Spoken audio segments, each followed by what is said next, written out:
옆에 사람하고 인사합시다. 예수님의 이름으로 축복합니다. 예수님의 이름으로 사랑합니다. 성령 충만하시고 축복 가득하시기를 축복합니다. 아멘. 예, 오늘은 2021년 천국복음 9번째 시간입니다. 벌써 2월 마지막 주요, 2월 마지막 날입니다. 2021년도 벌써 2달이 지났습니다. 이제 10달밖에 남지 않았습니다. 오늘은 강도 만난 자와 그 이웃을 중심으로 마르다와 마리아를 비교하는 그러한 내용을 살펴보도록 하겠습니다. 여러분들 너무나 잘 아는 내용이죠. 강도 만난 자와 그 이웃.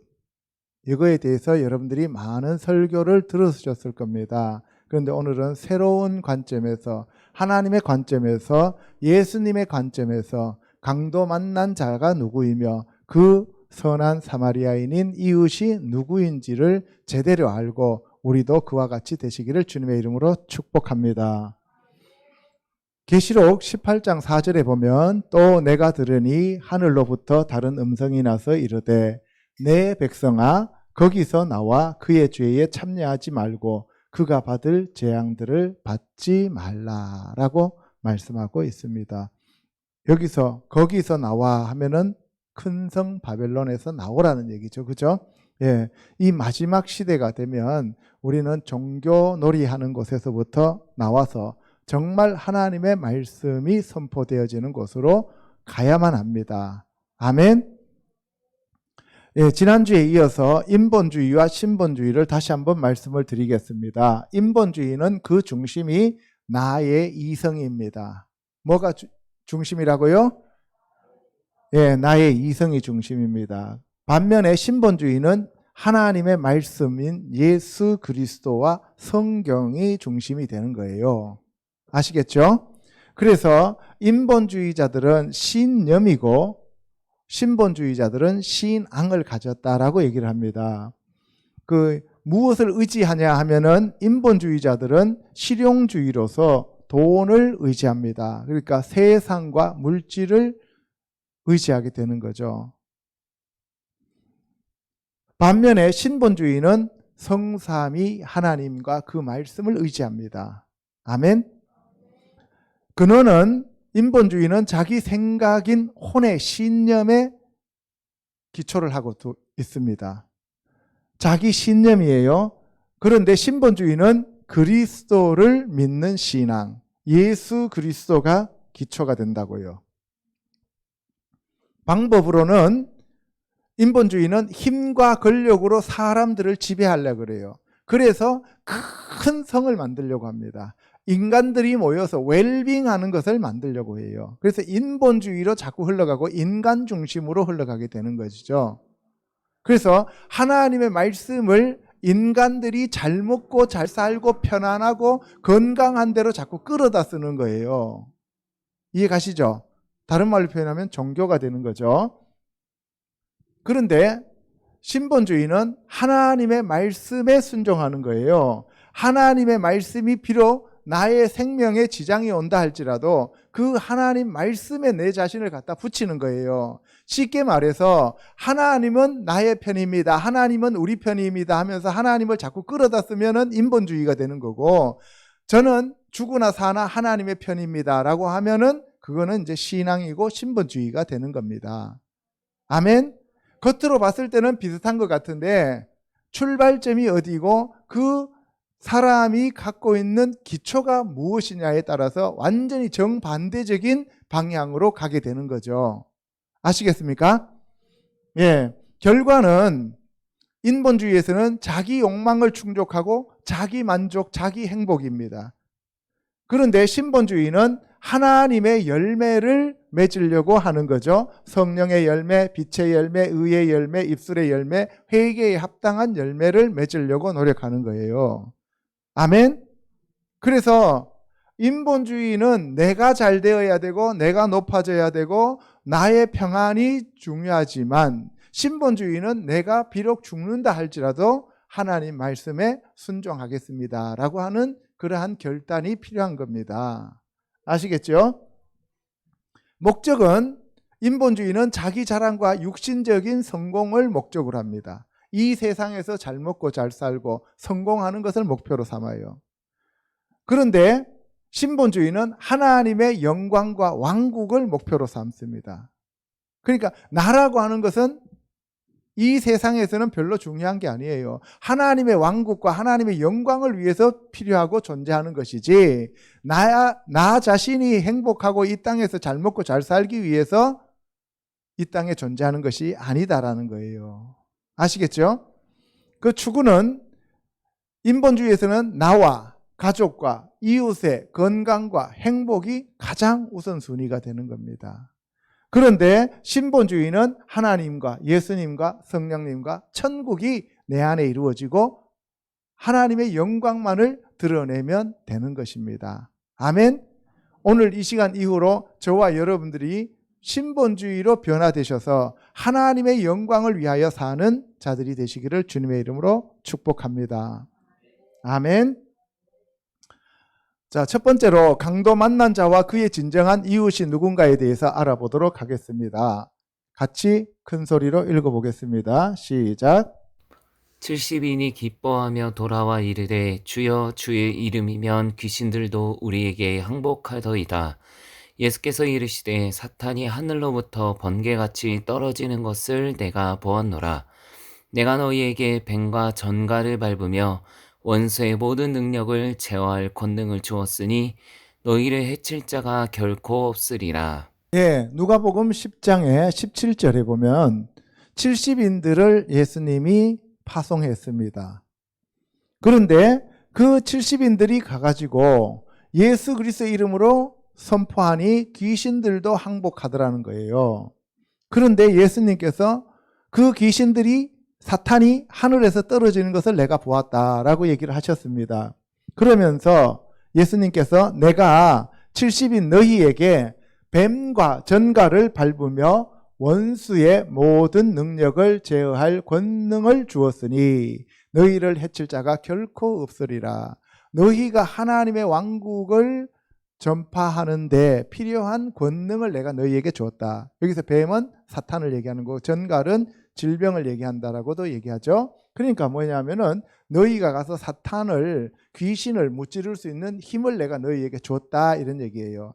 오늘 저와 여러분들이 이 뱀과 전갈을 밟을 권세를 받았음을 선포합니다. 받으셨습니다. 여러분들 뱀과 전갈을 집을 수 있는 능력이 있습니다. 아멘. 승리하는 자들이 되시기를 축복합니다. 그래서 20절에 보면 그러나 귀신들이 너희에게 항복하는 것으로 기뻐하지 말고 너희 이름이 하늘에 기록된 것으로 기뻐하라 하시니라. 예. 이 뱀과 전갈을 쫓아내는 것은 하나님 나라에 있어서는 그 하나님의 백성들에게는 당연히 주어지는 그러한 권능이다. 그런데 그것을 왜 주었는지 너희들이 생각해봐라. 이거는 하나님의 영광을 나타내고 하나님의 왕국인 천국을 확장하기 위한 것이지, 그 뱀과 전갈을 쫓아내는데 너희들이 기뻐하는 그러한 너희의 만족을 주기 위한 것이 아니다라는 얘기입니다. 그러면은 뱀과 전갈을 밟을 수 있는 권세를 우리가 받으면 인본주의에서는 어떻게 하겠습니까? 그 권능을 사용해서 뱀과 전갈을 내쫓겠죠. 그죠? 귀신을 내쫓겠죠. 그리고 난 다음에 뭐 하겠어요? 자기의 유익을 구하겠죠. 돈 받겠죠. 그죠? 그런데 예수님은 그 뱀과 전갈을 내쫓는 그러한 권세를 받은 것에 대해서 기뻐할 게 아니라 너희가 바로 하늘에 기록됐다는 거예요. 너희 이름이 하늘에 기록됐다는 얘기는 하나님과 어린 양의 생명책에 너희들이 기록되어서 영원한 하나님의 왕국의 백성과 종과 아들이 되었음을 기뻐하라, 이 얘기입니다. 아시겠습니까? 그래서 우리가 신앙생활 하는데 궁극적으로 기뻐해야 될 게 뭐예요? 하나님의 왕국에, 하늘의 시민권을 갖게 된 것을 기뻐해야 됩니다. 이 땅에서 돈 조금 더 벌고, 이 땅에서 좀 더 건강해지고, 이 땅에서 좀 더 우리가 풍성하게 되는 그러한 것에 만족할 게 아니라는 사실입니다. 아멘. 그때에 예수께서 성령으로 기뻐하시며 이르시되 천지의 주제이신 아버지여 이것을 지혜롭고 슬기 있는 자들에게는 숨기시고 어린 아이들에게는 나타내심을 감사하나이다. 옳소이다. 이렇게 된 것이 아버지의 뜻이니이다. 여기 보시면은 지혜롭고 슬기로운 자들은 바리새인과 서기관들을 얘기하는 거고요. 여기서 어린 아이들은 바로 이 보잘것없는 70인들을 얘기하는 것이 되겠습니다. 저와 여러분들도 이 세상에서 능력이 없고 가진 것이 없고 우리가 이 세상에서는 정말 낮은 자이기 때문에 하나님이 우리를 들어 사용하시는 거예요. 우리가 높고 우리가 잘되고 우리가 뭐 부자고 우리가 똑똑하고 그래서 우리가 하나님의 도움이 필요 없는 사람들이라면 하나님이 우리를 여기다가 끌어다 놓을 필요가 없다는 것이죠. 아멘. 예, 그래서 여러분들 없는 것을 감사하시기 바랍니다. 내가 너희에게 말하노니 많은 선지자와 임금이 너희가 보는 바를 보고자 하였으되 보지 못하였으며 너희가 듣는 바를 듣고자 하였으되 듣지 못하였느니라. 어떤 율법 교사가 일어나 예수를 시험하여 이르되 선생님 내가 무엇을 하여야 영생을 얻으리이까? 예수께서 이르시되 율법에 무엇이라 기록되었으며 내가 어떻게 읽느냐. 예, 여기 보시면은 많은 선지자와 임금들이 70인 너희들이 보는 것을 보고자 했다는 거예요. 너희들이 지금 보고 있는 게 뭐예요? 예수님이죠.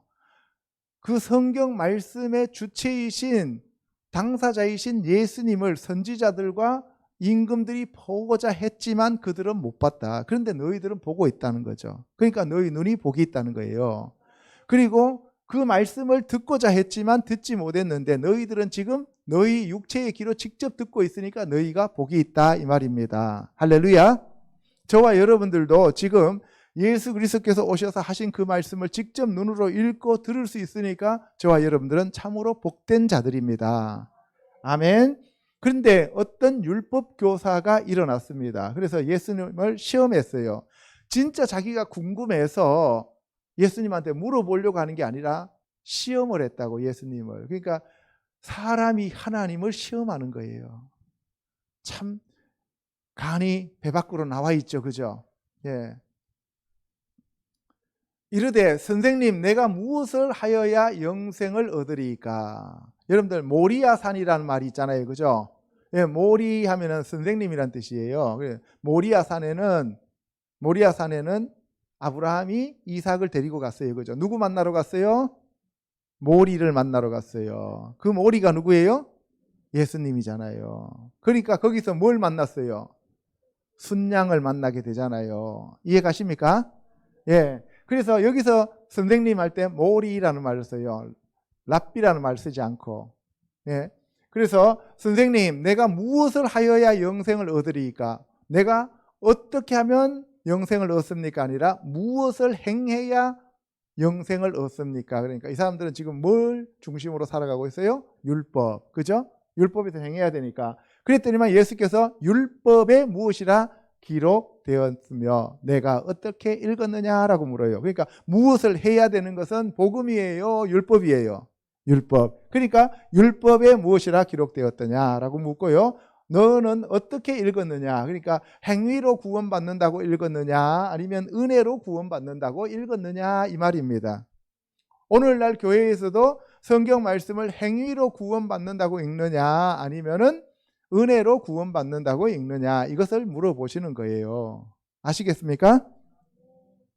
대답하여 이르되 내 마음을 다하며 목숨을 다하며 힘을 다하며 뜻을 다하여 주 너의 하나님을 사랑하고 또한 내 이웃을 내 자신과 같이 사랑하라 하였나이다. 예, 이 사람은 율법 교사이기 때문에 성경에 대해서는 너무나 통달하고 있었죠. 그죠? 그랬기 때문에 뭐예요? 이 신명기의 말씀과 레위기 말씀을 두 개를 하나로 쫙 연결시켰어요.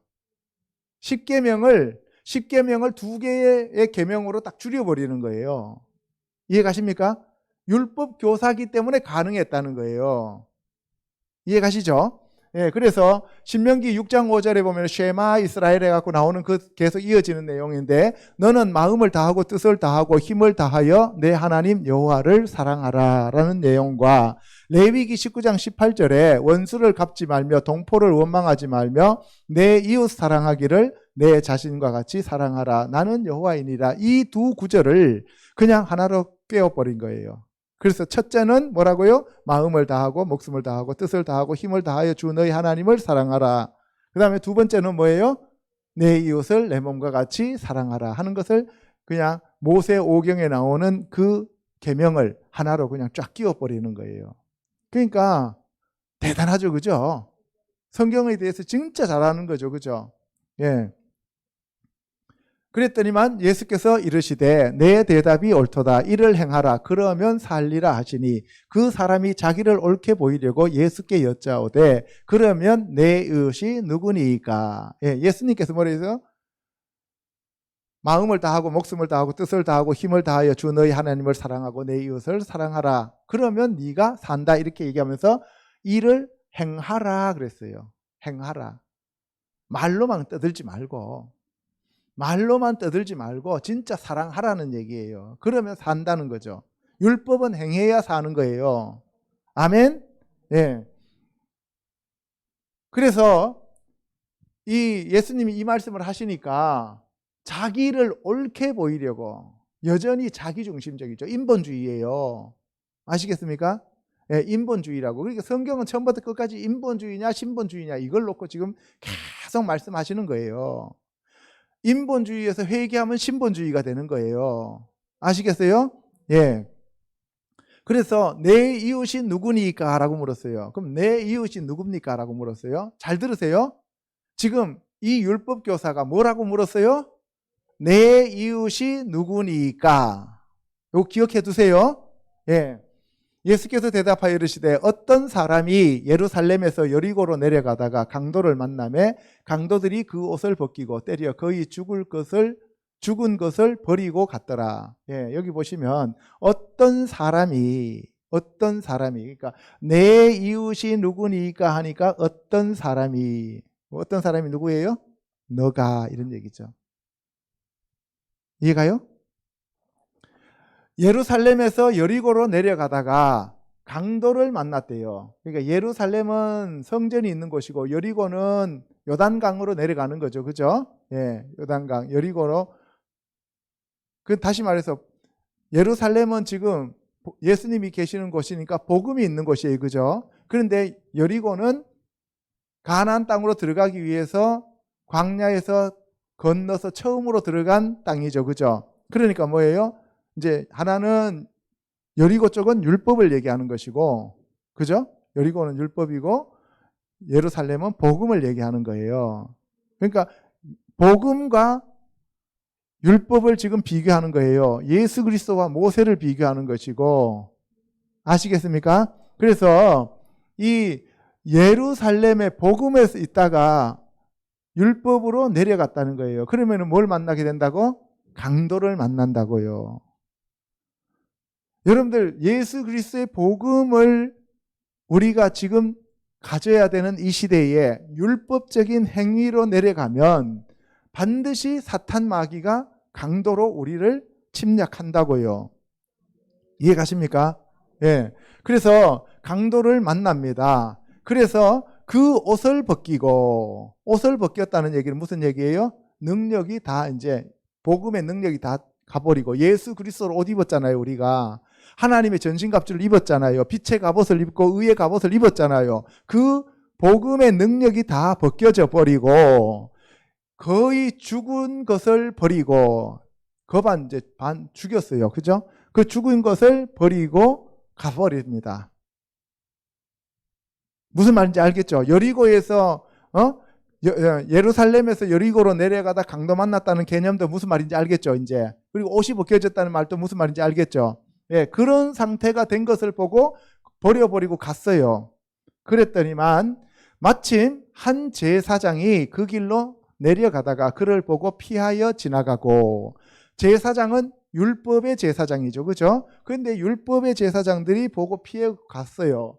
또 이와 같이 한 레위인도 그곳에 이르러 그를 보고 피하여 지나가되 레위인도 피해서 가버립니다. 그러면 그럼 제사장과 레위인들이 왜 피해서 갔느냐 하는 문제죠. 그죠? 제사장과 레위인들 저 새끼들 진짜 나쁜 놈들이다. 우리가 이렇게 생각하잖아요, 보통. 근데 그게 아니고 성경 말씀에 보면은 그 율법으로 이제 내려갔으니까 율법이 어떻게 얘기를 하고 있는지를 봐야 된단 말이에요. 그래서 출애굽기 19장 22절에 보면 여호와께서 여호와에게 가까이 하는 제사장들에게 그 몸을 성결히 하게 하라. 나 여호와가 그들을 칠까 하노라. 제사장들은 자기 몸을 성결하게 해야 됩니다. 그래서 레위기 5장 2절에 보면 만일 누구든지 부정한 것들 곧 부정한 들짐승의 사체나 부정한 가축의 사체나 부정한 곤충의 사체를 만졌으면 부지중이라 할지라도 그 몸이 더러워져서 허물이 있을 것이요. 그러니까 거반 죽어서 저기 자빠져 있는 그 사람을 만지면 돼요, 안 돼요? 안 된다고. 이해가십니까? 예, 제사장과 레위인을 만지면 안 된다고. 하나님을 섬기는 자들이기 때문에 율법에서는. 근데 21장 1절에 여호와께서 모세에게 이르시되 아론의 자손 제사장들에게 말하여 이르라. 그의 백성 중에서 죽은 자를 만짐으로 말미암아 스스로를 더럽히지 말려니와. 제사장들은 죽은 자를 만지면 돼요, 안 돼요? 안 된다고요. 더러워진다고. 그래서 제사장과 레위인들은 그 강도 만난 자를 피해서 갈 수밖에 없어요, 율법으로는. 이해가십니까? 예, 그 제사장과 레위인이 나빠가 아니고 그의 살부치인 그의 어머니나 그의 아버지나 그의 아들이나 그의 딸이나 그의 형제나 출가하지 아니한 처녀인 그의 자매로 말미암아서는 몸을 더럽힐 수 있느니라. 제사장은 그의 백성의 어른인즉 자신을 더럽혀 속되게 하지 말지니라. 그를 거룩히 여기라. 그는 내 하나님의 음식을 드림이니라. 너희를 거룩하게 하는 나 여호와는 거룩함이니라. 그래서 제사장이 시체를 만지면 돼요, 안 돼요? 안 됐죠. 단 여기서 뭐예요? 어머니, 아버지, 아들, 딸, 그의 형제, 그리고 출가하지 않은 자매에 대해서만 제사장이 시체를 만질 수가 있어요. 이해가십니까? 그리고 일반 사람의 시체를 만지면 안 된다고. 그러니까 제사장과 레위인은 그 거반 죽어있는 사람이 죽었는지 살았는지 알아요, 몰라요? 모르잖아요. 가서 그 사람을 만지면 돼요, 안 돼요? 안 되니까. 그러니까 이제 예루살렘에서 복음으로 있다가 율법으로 내려가는 사람이니까 뭐예요? 율법으로 그것을 취급할 수밖에 없는 거예요. 그래서 제사장과 레위인은 피해서 돌아갈 수밖에 없는 거예요. 아시겠죠? 민수기 19장 11절에 사람의 시체를 만진 자는 이래 동안 부정하리니 그는 셋째 날과 일곱째 날에 잿물로 자신을 정결하게 할 것이라. 그리하면 정하려니와 셋째 날과 일곱째 날에 자신을 정결하게 하지 아니하면 그냥 부정하니 누구든지 죽은 사람의 시체를 만지고 자신을 정결하게 하지 아니하는 자는 여호와의 성막을 더럽힘이라. 여기서 셋째 날과 일곱째 날, 셋째 날은 부활하는 날이고, 그죠? 일곱째 날은 인류가 시작된 마지막 장막절을 얘기하는 거죠. 그러니까 이게 의미가 되게 커요. 나중에 설명드리겠습니다. 민수기 3장 40절에 가면 여호와께서 또 모세에게 이르시되 이스라엘 자손의 처음 태어난 남자를 1개월 이상으로 다 계수하여 그 명수를 기록하라. 나는 여호와라. 이스라엘 자손 중 모든 처음 태어난 자 대신에 레위인을 내게 돌리고 또 이스라엘 자손의 가축 중 모든 처음 태어난 것 대신에 레위인의 가축을 내게 돌리라. 그러면은 제사장이 시체를 만지면 안 된다는 것은 아까 율법에서 금했기 때문에 이해가 가는데, 그럼 레위인들은 왜 그 사람을 돌보지 않고 갔느냐 하면 바로 뭐예요? 모든 장남들을 대신해서 레위인들을 하나님이 내 것이라고 선택했기 때문에 율법에서는 그 사람들이 죽은 자를 만지면 안 되는 거예요. 이해 가십니까? 구약에서는 죽은 자를 만지고 부정한 자를 만지면 만지는 자가 부정을 타서 죽어요. 그런데 신약에서는 뭐예요? 부정한 자를 만지면 부정한 자가 깨끗해져서 살아나게 돼요. 그래서 구약에서는 죽고가 되고 신약에서는 살고가 되는 거예요. 이해 가십니까? 그래서 복음과 율법의 차이가 그만큼 크다는 거예요. 그래서 너희들이 귀신 쫓아내는 그러한 것 갖고 니네들 기뻐하지 말고 뭐라고요?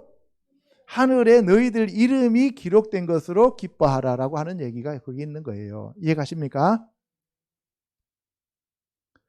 33절에 어떤 사마리아 사람은 여행하는 중 거기 이르러 그를 보고 불쌍히 여겨 가까이 가서 기름과 포도주를 그 상처에 붓고 싸매고 자기 짐승에 태워 주막으로 데리고 가서 돌보아 주니라. 그 이튿날 그가 주막 주인에게 데나리온 2를 내어주며 이르되 이 사람을 돌보아 주라. 비용이 더 들면 내가 돌아올 때에 갚으리라 하였으니. 여기서 어떤 사마리아인입니다. 어떤 사마리아 사람. 사마리아는 북이스라엘의 수도였죠. 그죠? 북이스라엘의 수도입니다. 지금 예루살렘은 남유다의 수도였어요. 그죠? 예. 그런데 지금 사마리아인은 남유다의 사람들은 사마리아를 이방인으로 생각하고 개취급했다는 얘기예요. 이해 가시죠? 그래서 사마리아인하고 예수님 당시에는 유대 사람들이 상종을 했어요, 안 했어요? 안 했다고요. 그러면 이방인으로 보였다는 거잖아요. 그죠? 그 왜 사마리아인이 여기서 등장하는가를 조금 이따 제가 설명을 해드릴게요. 그래서 그분이 여행하는 중이에요. 여행. 그래서 불쌍히 여겼습니다. 불쌍히 꼭 알아두세요. 가까이 가서 기름과 포도주. 기름은 성령을 얘기하고 포도주는 피, 생명을 얘기하는 거예요. 그러니까 예수님이 십자가에서 돌아가시면서 그 모든 것을 다 쏟고 우리에게 주셨죠. 그죠? 예. 그래서 짐승에 태워서 주막으로 데리고 가서 돌보아 줬습니다. 그런데 그가 주막집 주인에게 데나리온 몇 개를 줬다고요? 2를 줬다고요.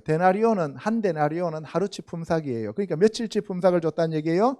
이틀치. 이틀치를 줬다는 얘기는 2000년의 품삯을 주었다는 얘기예요. 예수님이 몇 년 만에 다시 오셔요?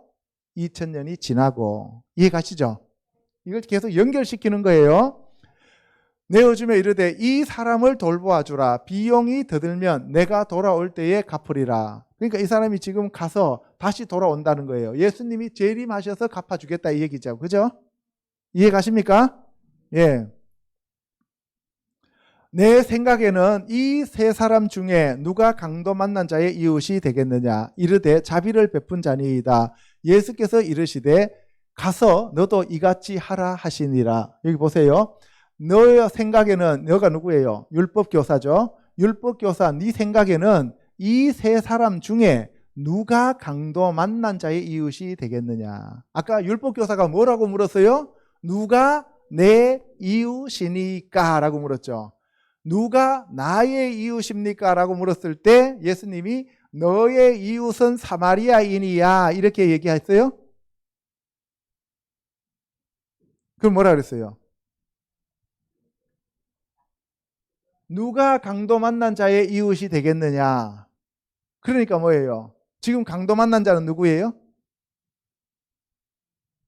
율법교사잖아요. 그죠? 그런데 우리는 지금까지 교회에서 어떻게 들었어요? 나는 선한 사마리아인, 너는 강도 만난 자 이렇게 얘기했죠. 근데 반대죠. 선한 사마리아인은 예수님이고 나는 강도 만난 자라고. 예수님이 이 땅에 왜 오셨어요? 강도 만난 나를 고쳐주시려고 오셨단 말입니다. 할렐루야. 아멘. 예, 율법교사는 내 이웃이 누구이니까 라고 물었는데 예수님은 누가 강도 만난 자의 이웃이냐라고 되물었죠. 그러므로 강도 만난 자가 바로 율법교사가 되는 것입니다. 그렇다면 제사장과 레위인과 선한 사마리아인은 누가 되겠느냐 하는 거예요. 이해 가십니까? 예, 오늘날 교회의 목사들이 제사장이 되겠고 장로들이 레위인이 되죠. 그런데 목사도 장로도 강도 만난 성도들에게는 아무런 도움이 안 된다 이 말입니다. 누가 도움이 된다고요? 예수 그리스도밖에 없다고요. 그분이 선한 사마리아인입니다. 아시겠죠? 그래서 너도 이와 같이 하라 그러니까 뭐예요? 너도 예수님께 치료 받아라 이 말입니다. 네가 가서 강도 만난 자들을 싸매주라는 얘기가 아니고 너 치료 받아. 그게 회개하는 길이야 이 말이에요. 회개하면 치료 받는다 이 말입니다. 아멘.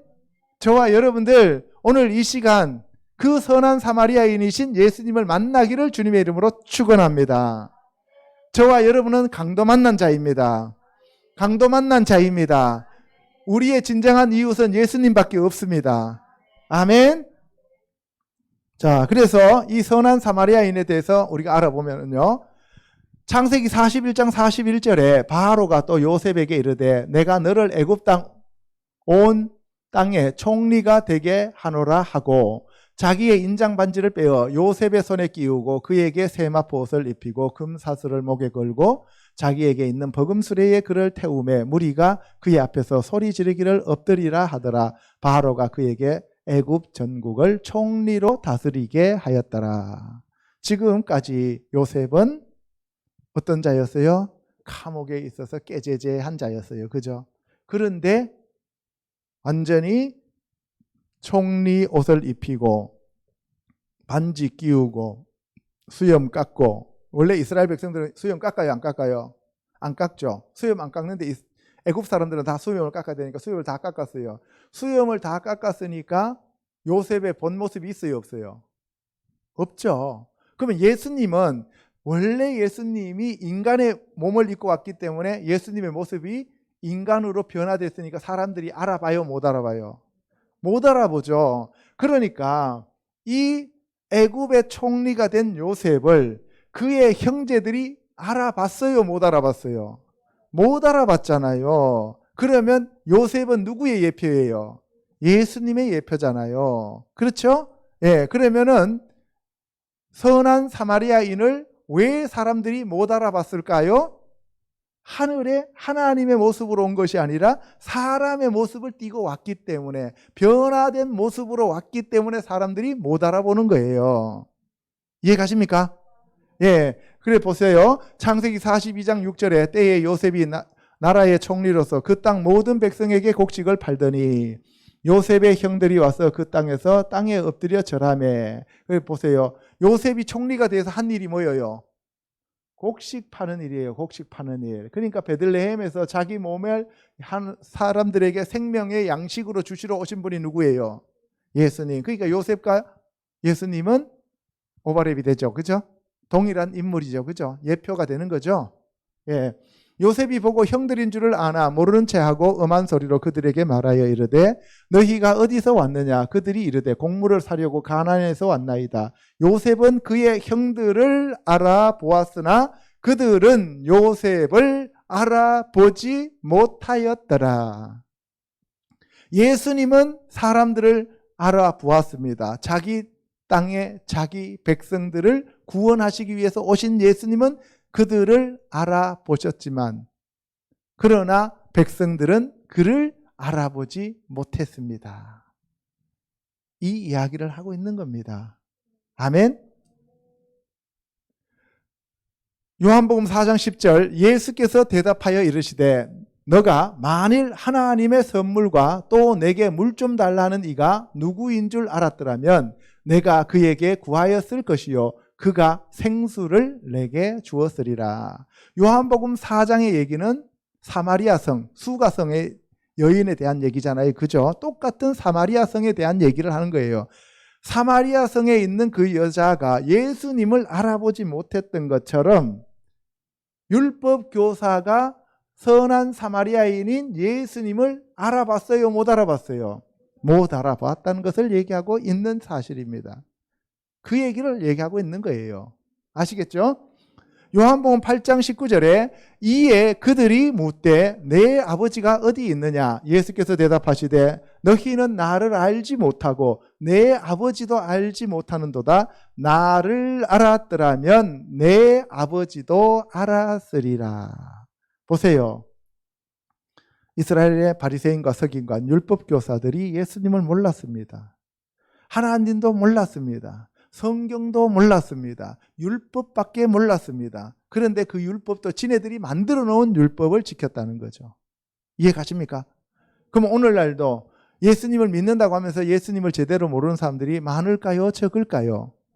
많습니다. 그래서 영생은 참 하나님과 그가 보내신 자 예수 그리스도를 아는 것이 영생이라고 얘기하는 거예요. 그래서 우리가 교회 내에서 어떤 봉사나 어떤 섬기는 일보다도 중요한 것은 하나님의 말씀을 영적으로 깨닫는 것이 가장 중요합니다. 아멘. 예, 그 얘기를 하기 위해서 다음에 이어지는 마리아와 마르다 얘기가 나오는 거예요. 계속 같은 장에서 이어지는 거예요. 결국 율법교사는 저와 여러분과 같은 성도들이고, 강도 만난 자는 율법교사 자신으로 세상에서 마귀와 귀신에게 강도 만나 병들고 가난하고 저주받아 겁안 죽은 인생을 살고 있다는 뜻입니다.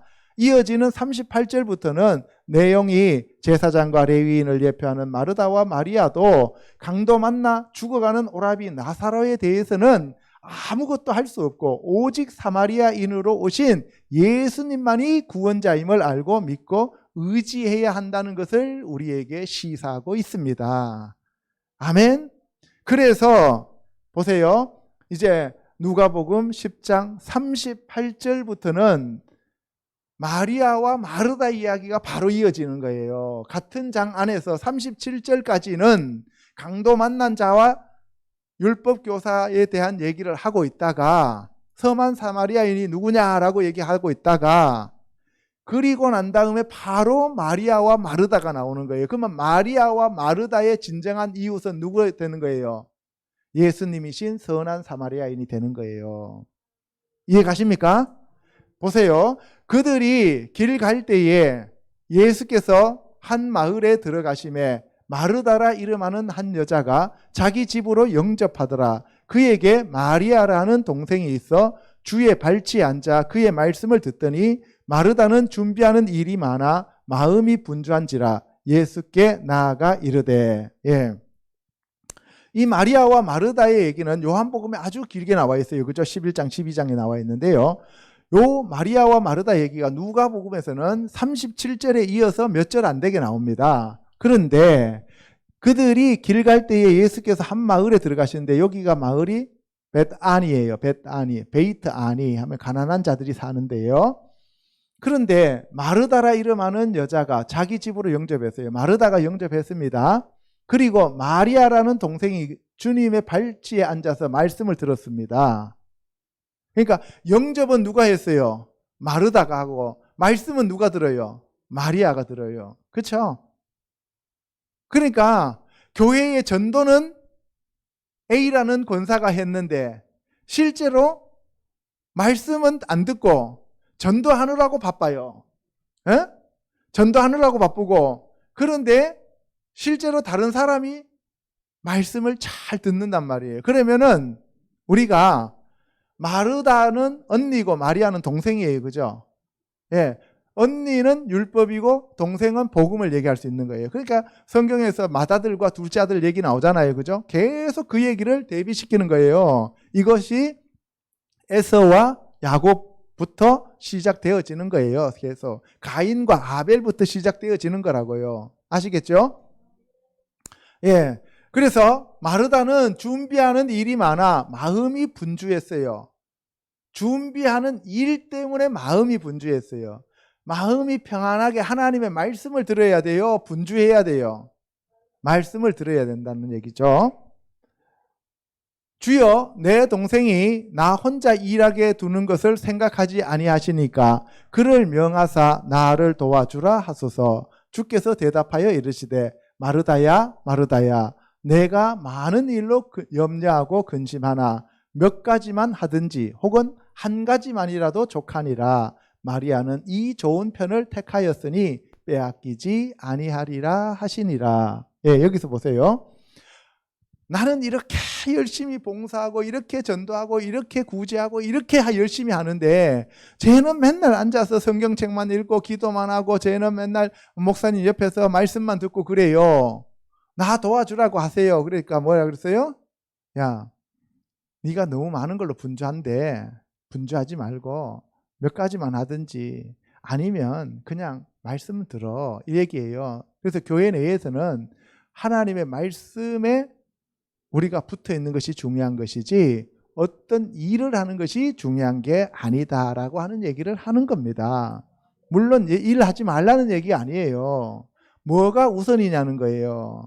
너희는 먼저 그의 나라와 그의 의를 구하라. 그리하면 이 모든 것을 너희에게 더하시리라 라고 얘기하셨잖아요. 그죠? 예.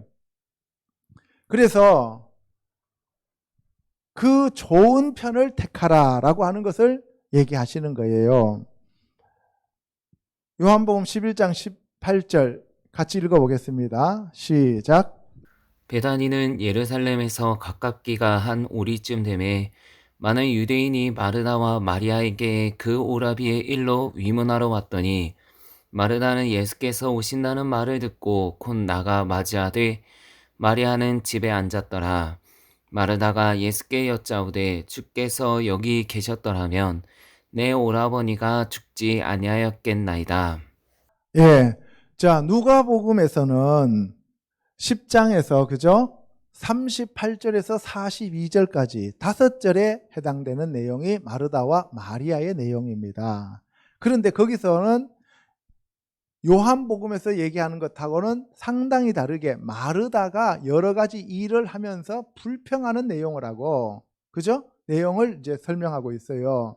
왜 그러냐 하면 바로 선한 사마리아인이신 예수님이 우리의 진정한 이웃이라고 하는 것을 가르쳐 주기 위한 것이었습니다. 이에 비해 요한복음은 하나님으로 이 땅에 오신 예수님이 어떻게 사람들을 사랑하시고 살리셨는가 하는 것에 대해서 말씀하고 있는 내용이 되는 거죠. 그래서 예루살렘에서 한 오리 떨어져 있는 벳아니, 베이트 아니, 아니하면 가난하다는 얘기고 가난한 자라는 뜻이니까 베이트, 가난한 사람들이 사는 집이에요. 알겠습니까? 그러면 가난한 집에 사는 사람인데 그 사람이 누구냐 하면 마르다와 마리아와 오라비예요.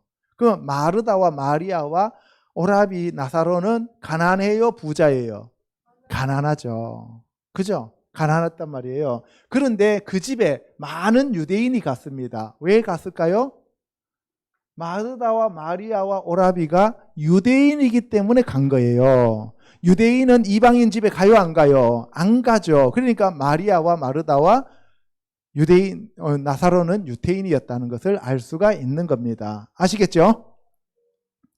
마르다는 예수께서 오신다는 말을 듣고 곧 나가 맞이하되 마리아는 집에 앉아 있더라. 예수님이 오신다는 말씀을 들었어요. 신랑이 공중으로 강림을 하셨습니다. 그런데 먼저 한 사람이 올라가죠. 먼저 올라가는 자들이 그룹이 있어요. 어떤 자들이에요? 죽은 사람들. 그 죽은 사람들은 율법으로 신앙생활했던 사람들이잖아요. 그죠? 그 사람들이 무덤에 있던 사람들이 먼저 살아서 부활하고 올라갑니다. 그럼 마르다는 지금 율법으로 신앙생활하는 그러한 사람들을 예표하고 있는 내용이 되겠죠. 그죠? 예. 그리고 마르다가 이제 먼저 쫓아 올라가고, 근데 마리아는 아직 집에 있었어요. 마리아는 휴거됐어요? 안 됐어요? 안 된 상태로 있다고. 그리고 난 다음에 마르다가 예수께 여짜오되 주께서 여기 계셨더라면 내 오라비가 죽지 아니하였겠나이다. 주님이 여기 계셨으면 내 오라버지는 안 죽었단 말이에요. 왜냐하면 예수님은 생명이시기 때문에 내 오라버지가 안 죽었을 겁니다. 그러니까 뭐예요?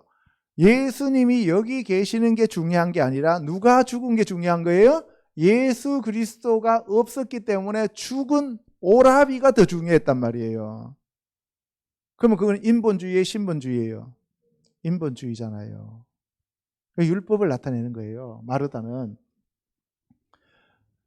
그러나 나는 이제라도 주께서 무엇이든지 하나님께 구하시는 것을 하나님이 주실 줄을 아나이다. 예수께서 이르시되 내 오라비가 다시 살아나리라. 마르다가 이르되 마지막 날 부활 때에는 다시 살아날 줄을 내가 아나이다. 예수께서 이르시되 나는 부활이요 생명이니 나를 믿는 자는 죽어도 살겠고 무릇 살아서 나를 믿는 자는 영원히 죽지 아니하리니 이것을 내가 믿느냐. 이렇게 얘기하시죠.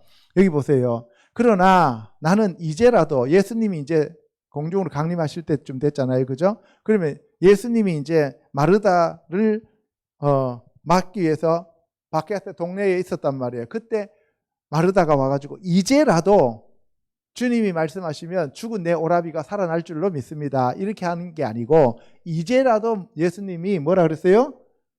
하나님께 구하시는 것을 하나님이 하실 줄 아나이다. 뭐죠? 무엇이든지. 그죠? 예, 예수님이 다시 오시면 무엇이든지 다 하실 수 있습니다. 예, 예수께서 이르시되 네 오라비가 살아나리라고 말했어요. 그랬더니만 마지막 날 부활 때는 다시 살아날 줄을 내가 아나이다. 예수님이 재림하시는 그날에는 모든 사람들이 다 살아난다는 걸 나는 압니다. 이렇게 얘기했어요. 그러니까 뭐예요?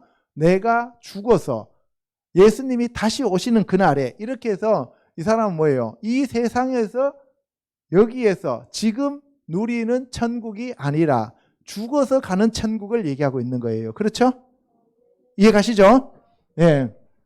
그래서 예수께서 이르시되 나는 부활이요 생명이니, 예수님 자체가 부활이라는 거예요. 그러니까 예수님을 영접하고 예수님을 믿는 그 순간에 여러분들은 부활하신 거예요. 여러분들은 부활하셨습니다. 여러분 안에 성령님이 오셨습니다. 여러분 안에 예수님이 오셨습니다. 아멘. 그리고 생명이 들어왔습니다. 영원한 생명이 있습니다. 그리고 나를 믿는 자는 죽어도 살겠고 무릇 살아서 나를 믿는 자는 영원히 죽지 아니하리니 이것을 내가 믿느냐. 예, 죽은 자도 살아나는데 네가 살아서 지금 나를 믿는다면 너는 영원히 죽지 않는다는 거예요. 그러니까 지금부터 안 죽는다는 얘기예요. 아멘. 우리의 육체는 죽을지 모르지만 우리의 영혼은 안 죽는다 이 말입니다. 아멘. 예, 그래서 여기서 지금 누리는 천국이 중요합니다. 그래서 성경에서는 보면, 영어 성경에서는 here and now예요. 여기서 지금. 이해가시죠? 오늘 이 시간 여러분에게 천국이 임하시기를 주님의 이름으로 축복합니다. 이르되 주여 그러하외다. 주는 그리스도시요 세상에 오시는 하나님의 아들이신 줄 내가 믿나이다. 이 말을 하고 돌아가서 가만히 그 자매 마리아를 불러 말하되 선생님이 오셔서 너를 부르신다 하니 마리아가 이 말을 듣고 급히 일어나 예수께 나아가매. 보세요. 이 마르다는 율법적인 신앙을 가진 자예요. 그런데 마리아는 복음적인 신앙을 가진 사람을 의미하고 있는 거예요. 그래서 마리아는 아들의 예표고 마르다는 종의 예표를 나타내고 있는 겁니다. 자, 보겠습니다. 예수는 아직 마을에 들어오지 아니하시고 마르다가 맞이했던 곳에 그대로 계시니라. 그러니까 공중으로 강림하신 상태에 그대로 있으니까 그 다음 뭐예요? 살아있던 사람이 들림을 받는 거예요. 먼저 죽은 자들이 무덤에서 일어나고 그 다음에 살아있는 사람이 들림을 받는 그러한 순서로 우리가 해석할 수가 있는 거예요. 마리아와 함께 집에 있어 위로하던 유대인들은 그가 급히 일어나 나가는 것을 보고 곡하러 무덤에 가는 줄로 생각하고 따라가더니, 그러니까 이 유대인들은 거듭나지 않는 사람들이니까 무조건 뭐예요? 이 땅에서 무덤, 이 땅에서의 일밖에 생각을 안 하는 자들이죠. 그죠? 이스라엘 백성들을 얘기하는 거예요, 지금. 마리아가 예수 계신 곳에 가서 배웠고 그 발 앞에 엎드려 이르되 주께서 여기 계셨더라면 내 오라비가 죽지 아니하였겠나이다 하더라. 그러니까 똑같이 마르다하고 인본주의적인 얘기를 하는 거죠. 그런데 문제는 뭐예요? 마르다는 오라비를 얘기하는 거고 마리아는 주께서 여기 계셨더라면 하는 얘기예요. 주님이 여기 계셨어야죠, 이런 얘기죠. 그러니까 주님과 함께 하면 내 오라비든 누구든 죽지 않는다 이 말이에요. 아시겠습니까? 그래서 내 오라비에다 초점을 두느냐 아니면 주님이 여기 계시느냐에 초점을 두느냐에 따라서 인본이냐 신본이냐 율법이냐 복음이냐가 결정되어진다는 겁니다. 그래서 겉으로 드러날 때는 똑같은 것 같아요. 그런데 완전히 다르다는 거죠. 아시겠습니까? 예수께서 그가 우는 것과 또 함께 온 유대인들이 우는 것을 보시고 심령에 비통히 여기시고 불쌍히 여기사 이르시되 그를 어디 두었느냐 이르되 주여 와서 보옵소서 하니 예수께서 눈물을 흘리시더라. 이에 유대인들이 말하되 보라 그를 얼마나 사랑하셨는가 하며. 보세요. 아까 마르다는 울었어요, 안 울었어요? 마르다는 자기 오라비 때문에 불쌍해서 울었어요, 안 울었어요? 안 울었죠. 근데 마리아는 울어요, 안 울어요? 울고 있죠. 이해 가십니까? 차이가 있잖아요. 그죠? 예. 그리고 유대인들도 울었습니다. 그래서 심령에 비통히 여기시고 불쌍히 여기사, 아까 어떤 사마리아 사람이 강도받는 자를 보고 뭐라 그랬어요? 그를 보고 불쌍히 여겨 이렇게 얘기했죠. 그죠? 예수님이 불쌍히 여기시는 거예요. 그래서 어디 두었냐라고 하면서 예수님도 같이 눈물을 흘리셨어요. 그래서 로마서에 보면은 뭐예요? 우는 자와 함께 울고 기뻐하는 자와 함께 기뻐하라고 얘기했어요. 그죠? 예, 그래서 예수님도 함께 울었습니다. 그랬더니만 다른 사람들이 보라, 그를 얼마나 사랑하셨는가. 그러니까 예수님이 나사로를 얼마나 사랑하셨는지 보라는 거예요. 그죠? 하나님은 우리를 이처럼 사랑하십니다. 그러면 이 나사로는 지금 누구예요? 강도 만난 자죠. 그죠? 나사로가 강도 만난 자라고요. 이해 가십니까? 무슨 말인지? 예. 그중 어떤 이는 말하되 맹인의 눈을 뜨게 한 이 사람이 그 사람은 죽지 않게 할 수 없었더냐 하더라. 이에 예수께서 다시 속으로 비통히 여기시며 무덤에 가시니 무덤이 구리라 돌로 막았거늘 예수께서 이르시되 돌을 옮겨 놓으라 하시니 그 죽은 자의 누이 마르다가 이르되 주여 죽은 지가 나흘이 되었음에 벌써 냄새가 나나이다. 예, 돌이 막혔어요. 무덤에 돌이 막혔습니다. 이 세상은 우리가 사는 지금 무덤이에요. 하나님과 우리 사이에 돌이 막혔습니다. 왜? 첫사람 아담의 범죄로 인하여 우리와 하나님 사이에 죽은 돌이 막고 있다는 거예요. 이해가십니까? 그런데 그 죽음의 돌을 제하기 위하여 산 돌이 이 땅에 오셨습니다. 그분이 누구예요? 예수님이에요. 그래서 뭐예요? 그 죽은 돌을 치우라는 거죠. 죽은 돌을 치우라는 거예요. 율법은 죽이는 거잖아요. 그러니까 죽은 돌인 율법을 치워라. 복음이 왔다 이 얘기예요. 복된 소식이 왔다는 거예요.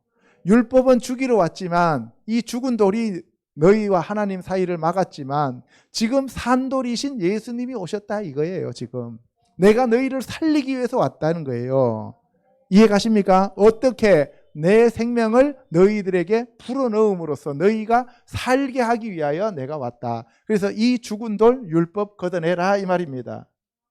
할렐루야. 예. 그랬더니만 마르다가 뭐라 그래요? 죽은 지가 나흘이 되었습니다. 예수님 죽은 지가 나흘이 됐습니다. 이 얘기는 무슨 얘기예요? 아담이 이 땅에서 범죄를 저지르고 4,000년이 지났습니다. 이런 얘기예요. 구약이 이 땅을 지배한 지 4,000년이 지났습니다. 이해 가시죠? 4,000년이 지났습니다. 그러니까 4,000년이 지나니까 누가 왔어요? 예수님이 오셨다는 거예요. 베레시트 바라 엘로힘 에뜨 하샤마임 베 에뜨 하아레츠잖아요. 에뜨는 4,000년에 하나님이신 알레프가 타브 십자가를 지러 오셨다 이 말입니다. 4,000년이 지나서. 그리고 6,000년이 지나면 베에트 못 박히신 그 하나님이 이 땅에 다시 오신다는 얘기예요. 이해 가십니까? 그 얘기를 지금 여기서 4,000년이 지난 것을 벌써 나흘이 지난 나이다 라고 얘기해요. 그런데 예수님이 며칠 더 지체하고 오셨어요? 이틀을 더 지체하고 오셨죠. 그죠? 이틀을 더 지체했어요. 여러분들 아브라함이 하나님 앞에 택함 받은 것이 2000년 전이에요. 그죠? 기원전 2000년 전. 그리고 난 다음에 이틀이 더 지났어요. 2000년이 지나고 그리고 예수님이 이 땅에 오셨다는 거죠. 일부러 그렇게 오신 거예요. 아브라함 때 안 오시고 이틀이 더 지나고 2000년 뒤에 오셨고 그리고 이틀이 또 지나면 다시 오신단 말이에요. 할렐루야. 예. 하나님과 인간 사이에 4,000년 동안 막힌 돌을 산돌이신 예수님이 제거하셨다는 얘기를 하고 있는 거예요. 예수께서 이르시되 내 말이 내가 믿으면 하나님의 영광을 보리라 하지 아니하였느냐 하시니 돌을 옮겨 놓으니 예수께서 눈을 들어 우러러 보시고 이르되 아버지여 내 말을 들으신 것을 감사하나이다. 항상 내 말을 들으시는 줄을 내가 알았나이다. 이 말씀 하옵는 것은 둘러선 무리를 위함이니 곧 아버지께서 나를 보내신 것을 그들로 믿게 하려 함이니이다. 예수님이 이 땅에 오신 것은 아버지께서 나를 이 땅에 보내서 바로 4,000년 동안 죽어 있었던 그 돌들을 제거하고 그리고 그 무덤에서 사람들을 끌어내기 위한 것이다 라고 하는 것을 얘기하는 겁니다. 이해 가십니까? 예. 그래서 우리가 믿으면 하나님의 영광을 보는 거예요. 이 말씀을 하시고 큰 소리로 나사로야 나오라 부르시니 죽은 자가 수족을 배로 동인채로 나오는데 그 얼굴은 수건에 쌓였더라. 예수께서 이르시되 풀어놓아 달리게 하라 하시니라. 이날부터는 그들이 예수를 죽이려고 모이하니라. 예, 나사로야 나오너라 하고 큰 소리로 불렀습니다. 그죠? 죽은 나사로를 끌어냈어요. 그랬더니만 죽은 자가 뭐를 동였대요? 수족이 뭐예요? 손과 발을, 그죠? 배로 동인체로 나오는데 그 얼굴은 수건에 쌓였더라. 뭐에 쌓였다고요? 수건에 쌓였어요. 이 수건은 바로 모세가 얼굴에 덮었던 그 수건이에요. 율법이라는 얘기예요. 그죠? 율법으로 죽어 있던 자들을 예수님이 복음으로 살리신다는 것을 얘기하고 있는 겁니다. 아멘. 그래서 예수님께서 풀어놓아 다니게 하라는 거예요. 이제는 율법에서 풀어놓아 복음으로 다니게 하라는 얘기예요. 살아났단 말이에요. 율법으로 죽었던 자들을 복음으로 살리셨다. 이게 로마서 얘기잖아요. 그죠? 그 얘기를 지금 여기서 하고 있는 거예요. 그날부터 사람들이 예수님을 죽이려고 그래요. 왜 죽이려고 그래요? 지금까지 율법이 자기네들한테 익숙하고 편하잖아요. 그냥 형식적으로 종교적인 삶만 살면 되잖아요. 그죠? 예, 그래서 죽이려고 했다는 거예요. 요한복음 12장 1절에 가면 계속해서 마리아와 마르다 얘기가 나옵니다. 유월절 엿새 전에 예수께서 베다니에 이르시니 이곳은 예수께서 죽은 자 가운데서 살리신 나사로가 있는 곳이라. 거기서 예수를 위하여 잔치할 때 마르다는 이 일을 하고 나사로는 예수와 함께 앉은 자 중에 있더라. 마리아는 지극히 비싼 향유 곧 순전한 나드 한 근을 가져다가 예수의 발에 붓고 자기 머리털로 그의 발을 닦으니 향유 냄새가 집에 가득하더라. 예, 엿새절입니다. 그런데 유월절 어린 양은 4일 전에 취하죠. 1월 10일 날 취해서 1월 14일 날 저녁에 잡아요. 그죠? 그런데 예수님은 엿새 전에 올라가시는 거예요. 그건 무슨 얘기예요? 예수님이 다시 오시기 이전부터 창세 전부터 예수님은 계셨다는 얘기잖아요. 그죠? 네, 창세 전부터 예수님은 계셨는데요. 벳아니에 이르렀습니다. 벳아니, 가난한 집에. 그래서 예수께서 죽은 자 가운데서 살리신 나사로가의 집으로 갔습니다. 거기서 예수를 위하여 잔치합니다. 마르다는 일을 하고 나사로는 예수와 함께 앉은 자 중에 있었습니다. 마리아는 지극히 비싼 향유 곧 순전한 나드 한 근을 가져다가 이게 한 3천만 원 정도 간대요. 예, 예수의 발에 붓고 예수님 발에 붓었습니다. 발에 붓고 자기 머리털로 그 발을 닦았습니다. 그러니까 뭐예요? 나의 머리는 예수님이 이십니다라고 하는 얘기를 해요. 이해 가십니까? 나의 머리털 위에 예수님의 발이 있습니다. 그러니까 머리털 위에 예수님이 나를 밟고 서 계시는 거죠. 그러니까 마리아의 머리는 누구예요?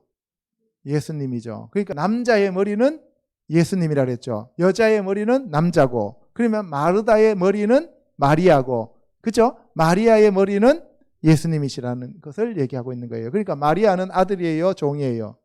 아들이라는 얘기죠. 이해가십니까?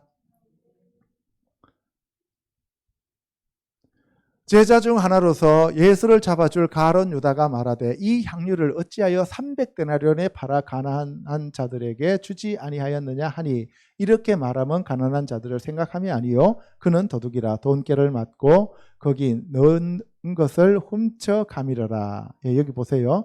300데나리온이라 그랬어요. 300일치. 그럼 300이란 말이 300년을 동행한 사람이 있어요. 누구였어요? 에녹.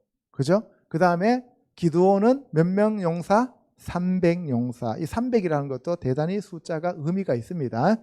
그런데 보세요.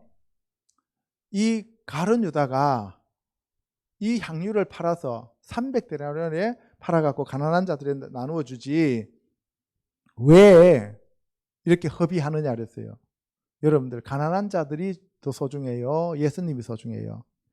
예수님이 소중하죠. 잃어버린 한 마리의 양이 소중해요? 99마리의 양이 소중해요? 한 마리의 양. 그 얘기를 지금 하고 있는 거예요. 계속 연결되어지는 겁니다. 아시겠어요? 예. 그래서 그런데 그는 도둑이에요. 나보다 먼저 온 자는 다 절도요 강도다. 그죠? 그러니까 가룟 유다는 뭐예요? 마귀다. 이 얘기를 하는 거예요. 그래서 이 돈을 훔쳐갔습니다. 가난한 자들이 사는 동네인 베다니에 사는 마리아가 향유를 주님께 드렸습니다. 마리아는 가난한 자예요? 부자예요? 가난한 자죠. 그러면 가룟 유다는 마리아네 식구들을 도와줘야 돼요? 다른 사람들을 도와줘야 돼요? 마리아네 식구를 도와줘야죠. 그런데 뭐라 했어요? 300데나리온에 팔아가지고 가난한 자들한테 도와줘야지. 가난한 자들을 도와줘야지. 왜 이거를 허비하냐 이렇게 얘기했잖아요. 그죠? 그러면은 여기서 가룟 유다가 말하는 가난한 자는 누구예요? 자기. 자기잖아요. 자기. 내가 그걸 훔쳐가야 되는데 왜 네가 그렇게 쓸데없는 짓을 하냐 이 얘기입니다. 여러분들이 가난한 자예요? 여러분들이 가난한 자예요? 부자예요? 마음은 가난한 자지만 실제로는 부자예요. 왜 그래요? 예수님이 함께하고 천지, 우주, 만물을 지으신 하나님이 여러분들 아버지이기 때문에 여러분들은 부자예요. 아멘? 예. 그래서 우리는 이렇게 가룟 유다와 같은 가난한 자가 되면 안 된다는 거예요. 이해가시죠? 예. 그래서 자기가 가난한 자라고 얘기하는 거예요. 예. 자기를 도와줘야지 왜 쓸데없는데 붙고 그러냐 이렇게 얘기하는 거죠. 7절에 예수께서 이르시되 그를 가만두어 나의 장래할 날을 위하여 그것을 간직하게 하라. 가난한 자들은 항상 너희와 함께 있거니와 나는 항상 있지 아니하리라 하시니라. 유대인의 큰 무리가 예수께서 여기 계신 줄을 알고 오니 이는 예수만 보기 위함이 아니요 죽은 자 가운데서 살리신 나사로도 보려 함이라. 유대인들이 왔다는 얘기는 마르다와 마리아, 나사로는 유대인이라는 얘기죠. 그죠? 이해가십니까? 예. 그래서 여기는 이렇게 돼 있지만 병행구절에서는 뭐라 그랬어요? 내 복음이 전파되는 곳은 어디든지 마리아의 그 행위가 다 전파된다라고 말씀하셨습니다. 이해가시죠? 그러니까 그 마리아의 선한 행위가 곧 뭐가 되는 거예요? 복음이 되어버리는 거예요. 그러니까 뭐예요? 너도 이와 같이 하라 그랬을 때 강도 만난 마리아가 예수님 앞에 엎드려서 자기 자신을 드렸을 때 그 선한 사마리아이신 예수님이 모든 것을 다 제공해 주신다는 얘기가 되는 겁니다. 아멘. 이제 마지막으로 회개하고 용서하라. 이 얘기를 지금 계속 하시는 거예요. 누가복음 13장 1절 시작. 그때 마침 두어 사람이 와서 빌라도가 어떤 갈릴리 사람들의 피를 그들의 제물에 섞은 일로 예수께 아뢰니 대답하여 이르시되 너희는 이 갈릴리 사람들이 이같이 해받음으로 다른 모든 갈릴리 사람보다 죄가 더 있는 줄 아느냐. 보세요. 이 빌라도가 갈릴리 사람들의 피를 죽여가지고 사람들을 죽여가지고 피를 꺼내가지고 제물에다 섞었습니다. 이거는 율법적으로 문제가 심각한 거죠. 그죠? 그런데 예수님이 뭐라 그랬어요? 그 사람들이 너희들보다 죄가 많아서 그런 게 아니라 너희도 회개하지 않으면 이와 같이 망한다는 거예요. 그리고 실로암 망대가 무너져 치어 죽은 18명이 있는데 그 실로암 망대가 무너질 때 죽은 사람들은 너희보다 죄가 많아서 죽은 것이 아니라 너희도 회개하지 아니하면 이와 같이 망한다는 거예요. 이해가십니까? 실로암이 무슨 뜻이라 그랬어요? 보내심을 받은 자. 그렇죠? 샬라흐 하면은 보내다는 뜻이잖아요. 그죠?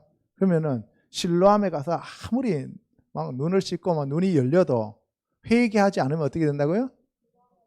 예, 망대 무너질 때 죽는다는 얘기예요. 망대가 무너진다는 얘기는 이제 마지막 예수 그리스도께서 이 땅에 재림하실 때 마지막 때에 그때 이 세상의 망대 예수님 망대는 누가 오는지를 지키는 것이 망대잖아요. 그러니까 예수님 오시기를 기다리고 있는 그 망대 파수꾼들이 이제는 임무가 끝났으니까 그 망대는 무너뜨려 버리잖아요. 그 망대가 무너질 때 세상의 끝이 올 때 너희도 이와 같이 망한다 이 말입니다. 아시겠어요? 예. 누가복음 17장 2절에 그가 이 작은 자 중에 하나를 실족하게 할진대 차라리 연자맷돌이 그의 목에 매여 바다에 던져지는 것이 나으리라.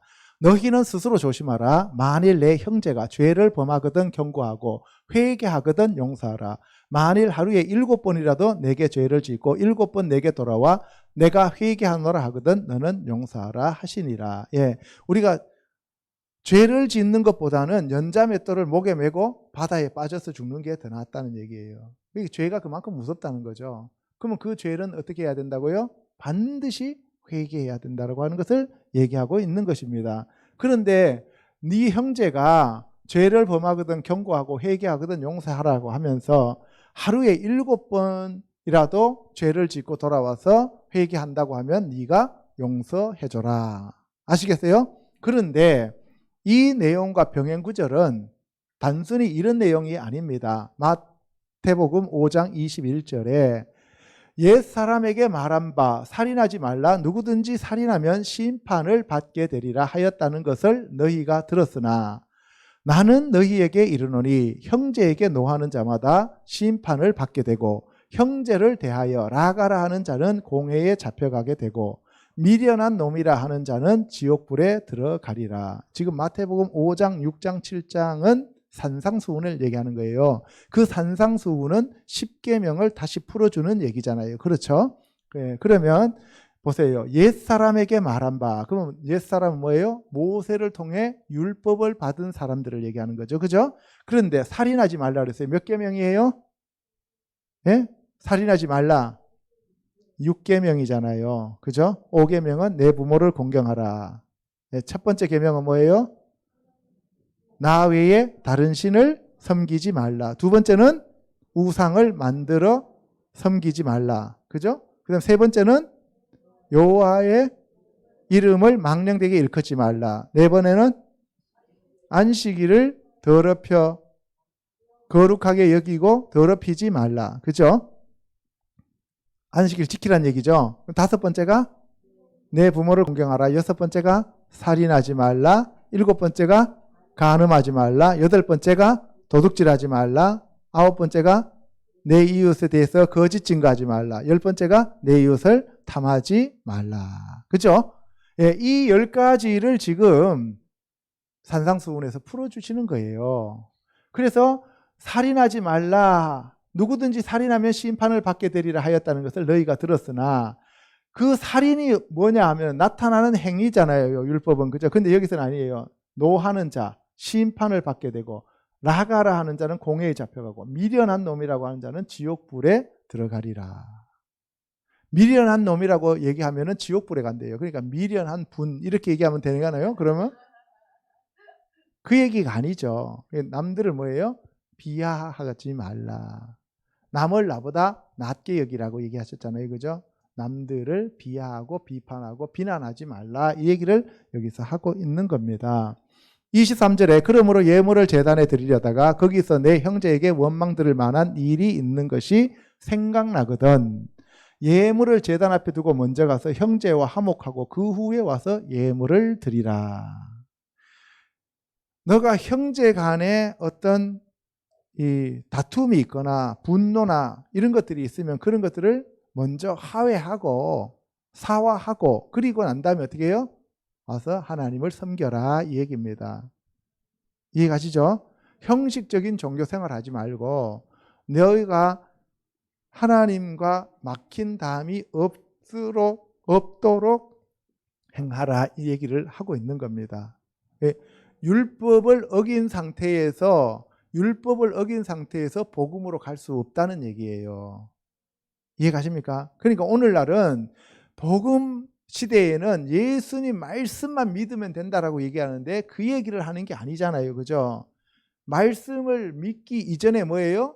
걸린 것이 없게 하라는 얘기는 율법을 다 지켜 행하라 이 얘기입니다. 사실은요. 이해가십니까? 복음, 그게 복음이에요. 그런데 너를 고발하는 자와 함께 길에 있을 때에 고발하는 자가 누구예요? 참소하는 자, 사탄과 함께 길에 있을 때 네가 이 세상을 살아가고 있을 때 이 말입니다. 알겠죠? 예, 급히 사화하라. 그 고발하는 자가 사탄이 너를 재판관에게 하나님에게 내어주고 재판관이 옥리에게 내어주어 옥에 가둘까 염려하라. 지옥으로 던져버리면 끝이다는 얘기예요. 왜? 사탄이 참소해서 하나님의 율법에 어긋나면 하나님도 내어줄 수밖에 없다는 얘기예요. 이해가십니까? 그 얘기를 지금 마태복음에서 얘기하고 계시는 거예요. 진실로 내게 이르노니 내가 한 푼이라도 남김이 없이 다 갚기 전에는 결코 거기서 나오지 못하리라. 이 얘기는 무슨 얘기냐? 한 푼이라도 남김없이 다 갚았다는 얘기는 모든 것을 다 회개했다는 얘기예요. 예수 그리스도께서 우리의 모든 죄를 다 도말해 주셔야 되는 거예요. 그래서 그 죄를 우리가 도말받기 위해서는 뭐 하라 그랬어요? 회개하고 자기 자신의 죄를 자복해야 된다고 얘기하고 있습니다. 요한 1서에서. 그렇죠? 결국 사탄이 참소한 것에 대해 하나님 앞에서 죄가 없음을 판결받기 위해서는 반드시 예수 그리스도의 보혈로 씻음을 받아야 합니다. 그러기 위해서는 철저하게 자신의 죄를 회개하고 입으로 자백함으로써 죄를 사함 받아야만 합니다. 아멘. 마태복음 18장 19절에 진실로 다시 너희에게 이르노니 너희 중에 두 사람이 땅에서 합심하여 무엇이든지 구하면 하늘에 계신 내 아버지께서 그들을 위하여 이루게 하시리라. 아버지의 뜻이 하늘에서 이루어진 것처럼 이 땅에서 하나님의 뜻을 이루어 달라고 기도하면 이루어진다는 내용을 다시 한번 말씀하고 있는 거예요. 아멘. 그래서 두 사람이 땅에서 합심하여 무엇이든지 구하면 하늘에 계신 내 아버지께서 그들을 위하여 이루게 하시리라. 두 사람이 합심했다는 두 증인이잖아요. 그죠? 그러면 뭐예요? 복음과 율법이라고 얘기할 수도 있고 복음과 성령이라고도 얘기할 수 있고. 아시겠어요? 그래서 우리가 거듭난 자들이 두 사람 이상 모여서 회개하고 두 사람 이상이 모여서 예배드리는 그곳에 예수 그리스도 함께하는 교회가 되는 것입니다. 아멘. 예, 두세 사람이 내 이름으로 모인 곳에는 나도 그들 중에 있느니라. 예수 그리스도의 이름으로 모인 곳 뭐예요? 복음으로 모인 곳. 복음으로 모인 곳에 하나님의 왕국이 이루어집니다. 아멘. 왜? 예수 그리스도가 통치하시기 때문입니다. 그때에 베드로가 나와 이르되 주여 형제가 내게 죄를 범하면 몇 번이나 용서하여 주리이까? 7번까지 하오리이까? 예수께서 이르시되 내게 이르노니 7번뿐만 아니라 7번을 70번까지라도 할지니라. 몇 번 하라고요? 7번을 70번. 490번도 하라는 얘기예요. 그러므로 천국은 그 종들과 결산하려 하는 어떤 임금과 같으니 결산할 때에 10,000달란트 빚진 자 하나를 데려오매 갚을 것이 없는지라 주인이 명하여 그 몸과 아내와 자식들과 모든 소유를 다 팔아 갚게 하라 하니 그 종이 엎드려 절하며 이르되 내게 참으소서 다 갚으리이다 하거늘 그 종의 주인이 불쌍히 여겨 놓아 보내매 그 빚을 탕감하여 주었더라. 예, 여기 보세요. 결산한테 10,000달란트 빚진 자인데 몸과 아내와 자식과 모든 소유를 다 팔아 갚게 하라는 거예요. 한 사람이 죄를 지으면 자기에게 주어지는 모든 것들을 다 팔아야 되는 거예요. 그래서 여러분들 고라가 패역했을 때 그 집안 식구들이 전부 다 땅속에 묻혀버리잖아요. 그죠? 이해 가십니까? 그래서 가장이 죄 짓는 것이 가장 무서운 거예요. 그 집 가장이 죄를 지으면 이거는 정말 용서가 안 된다는 거죠. 그러니까 그 식솔들은 아무런 죄가 없이 그냥 한꺼번에 다 끌려간다는 거죠. 그 종의 주인이 불쌍히 여겨 놓아 주었습니다. 근데 그 빚을 다 탕감해 주었습니다. 알겠습니까? 그래서 구원받은 것은 하나님의 긍휼과 자비로 말미암은 은혜로 된 것이지 우리가 10,000달란트 빚을 갚아서 나오는 게 아니다는 거예요. 회개도 마찬가지입니다. 아시겠죠? 금 1달란트가 뭐 60kg 정도 된다 그랬잖아요. 그죠? 그러면 10,000달란트면은 60만 킬로나요? 그죠? 그러면은 600톤이에요? 금 600톤이면 계산해 보세요. 얼마인가? 예? 금 한 톤에 30만 원 가는데 그렇잖아요. 그러면 금 600톤에 해당되는 빚을 우리가 평생 동안 갚으면 갚아요? 못 갚아요? 못 갚는다. 우리가 절대적으로 갚을 수 없는 금액이라는 얘기예요. 이거는 오직 은혜로만 탕감되어지는 금액이라는 얘기죠. 이해가십니까? 예, 그래서 탕감시켜 줬습니다. 그 종이 나가서 자기에게 100데나리온 빚진 자 동료로 한 사람을 만나 붙들어 목을 잡고 이르되 빚을 갚으라 하매 그 동료가 엎드려 간구하며 이르되 나에게 참아주소서 갚으리다 하되 허락하지 아니하고 이에 가서 그가 빚을 갚도록 옥에 가두거늘. 예. 그래서 이제 자기는 탕감 받았어요. 그래서 막 너무 좋았어요. 그런데 가다 보니까 동료 한 명을 만났어요. 그런데 100데나리를 빚졌어요. 100일치. 그러니까 하루에 20만 원이라 그래도 얼마예요?